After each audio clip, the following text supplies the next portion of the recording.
اعوذ باللہ من الشیطان الرجیم، بسم اللہ الرحمن الرحیم۔ حضرت آسیہ علیہ السلام کا حضرت موسیٰ علیہ السلام پر ایمان لانا۔ فرعون کی بیوی کا نام حضرت آسیہ بنت مزاحم تھا۔ فرعون اور حضرت موسیٰ علیہ السلام کی بابت یہ معلوم کرتی رہتی کہ کون غالب ہوا، تو ہر وقت یہی سننے کو ملتا کہ حضرت موسیٰ علیہ السلام غالب رہے۔ بس یہی ان کے ایمان کا باعث بنا۔ ابوالعالیہ رحمۃ اللہ علیہ یوں بیان کرتے ہیں کہ فرعون کے داروغہ کی عورت کا ایمان ان کے ایمان کے باعث بنا۔ وہ ایک دن فرعون کی لڑکی کا سر گوند رہی تھی کہ کنگھی چھوٹ کر نیچے گر گئی، تو اس کے منہ سے نکل گیا کہ کفار برباد ہوں، اور بعض روایات میں ہے کہ بسم اللہ کہہ کر کنگھی اٹھائی تھی۔ اس پر فرعون کی لڑکی نے کہا کہ تو میرے باپ کے سوا کسی اور رب کو مانتی ہے؟ اس نے کہا میرا، تیرا اور سب کا رب اللہ ہے۔ اس نے غصے میں آ کر اس کو مارا پیٹا اور جا کر اپنے باپ کو بتا دیا۔ تو فرعون نے بلا کر پوچھا کہ تیرا میرے سوا کوئی اور رب ہے؟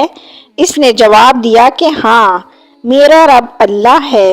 فرعون نے اس کو چت لٹا کر ہاتھ پاؤں میں میخیں گڑوا دیں اور اوپر سانپ چھوڑ دیے کہ کاٹتے رہیں، لیکن جب دیکھا کہ یہ باز نہیں آتی تو فرعون نے کہا کہ میں تیرے لڑکوں کو ایک ایک کر کے تیرے سامنے قتل کروا دوں گا، باز آ جا اور مجھے سجدہ کر لے۔ اس نے کہا کہ یہ نہیں ہو سکتا۔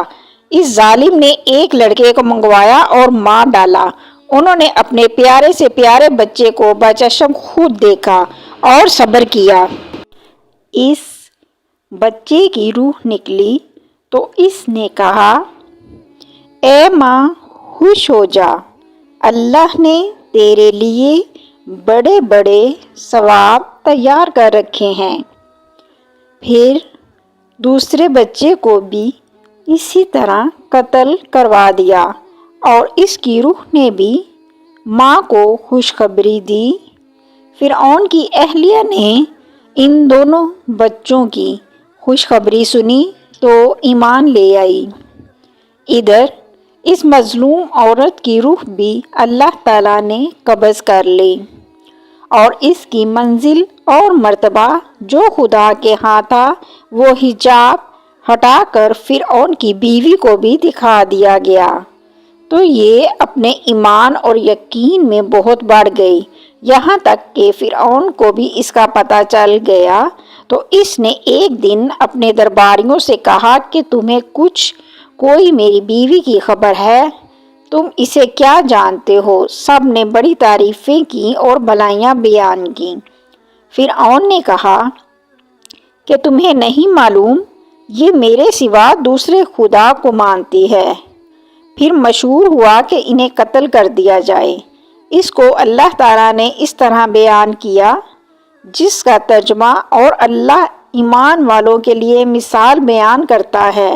فرعون کی بیوی کی جبکہ اس نے کہا کہ میرے پیارے رب میرے لیے اپنے پاس جنت میں ایک گھر بنا دیجئے اور مجھ کو فرعون اور اس کے عمل سے بچا لیجئے۔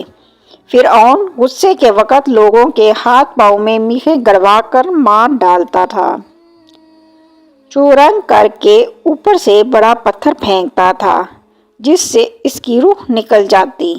میخوں کی سزا کا معجزہ فرعون تھا، اس سے پہلے یہ سزا کسی نے نہیں دی تھی، اس لیے سورہ فجر میں فرمایا اور میخوں والا فرعون نے کہا کہ جو بڑی سے بڑی چٹان تمہیں ملے اسے اٹھا لاؤ اور آسیہ کو چت لٹا کر اسے کہو کہ اپنے عقیدے سے باز آ جا۔ اگر باز آ جائے تو وہ میری بیوی ہے، عزت و حرمت سے واپس لاؤ، اگر نہ مانے تو وہ چٹان اس پر گرا دو، اس کا کیما بنا دو۔ جب یہ لوگ پتھر لے کر آئے تو ان کو لٹا دیا اور پتھر ان پر گرانے کے لیے اٹھایا تو انہوں نے آسمان کی طرف منہ اٹھایا۔ پروردگار عالم نے حجاب ہٹا دیے۔ جنت اور وہاں جو مکان ان کے لیے بنایا گیا تھا انہوں نے اپنی آنکھوں سے دیکھ لیا اور اس میں ان کی روح پرواز کر گئی۔ جس وقت پتھر پھینکا گیا اس وقت ان میں روح ہے ہی نہیں تھی۔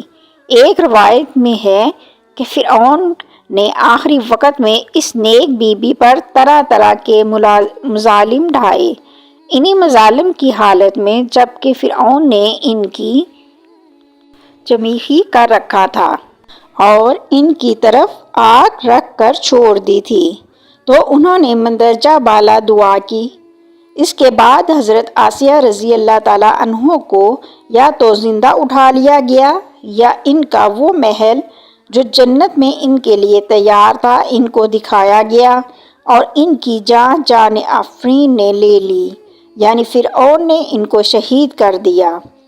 ہم اللہ تعالیٰ سے دعا کرتے ہیں کہ اللہ تعالیٰ ہمارا سنانا آپ کا سننا اپنی بارگاہ الہی میں قبول اور منظور فرمائے۔